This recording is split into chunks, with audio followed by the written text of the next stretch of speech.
Je suis chauffeur-livreur, je suis diabétique. J'ai demandé à mon employeur de me mettre au chômage partiel, mais il refuse. Que puis-je faire? Qui veut répondre? Candice. Alors, en tant que diabétique, évidemment, il a le droit à un arrêt. Alors, Gaëtan va m'aider pour compléter, mais évidemment, en tant que diabétique, il fait partie des personnes fragiles.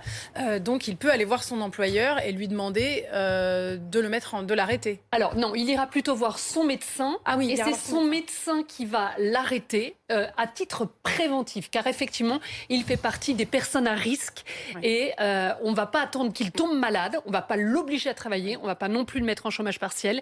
Il va tout simplement obtenir un congé maladie à titre préventif. Alors on va même au-delà dans la décision, le projet de loi sur l'urgence sanitaire qui décide qu'effectivement désormais on n'a même plus besoin de passer lorsqu'on est à risque par son médecin traitant, ni même par la médecine régionale ou la médecine du travail. On peut directement se mettre en contact avec la CPAM qui décide de votre classement ou non en tant que salarié à risque pour effectivement la contamination. Cette décision, elle se fait sur quelle base, pardon ? C'est une décision qui se fera par un médecin probablement de la sécurité sociale. Là encore, on attend le texte qui rentre en vigueur. Et tout cela est valable pour les femmes enceintes, pour les personnes qui ont de l'hypertension, pour les personnes qui ont des arythmies cardiaques, pour des personnes qui sont diabétiques, pour des personnes qui ont des difficultés respiratoires. Et toutes ces personnes-là peuvent prétendre, sans même avoir besoin d'un arrêt médical, peuvent prétendre effectivement de facto à être placées effectivement en arrêt, entre guillemets, maladie, puisqu'en fait c'est un arrêt d'isolement avec les indemnités journalières de la sécurité sociale et le complément de salaire de l'employeur qui va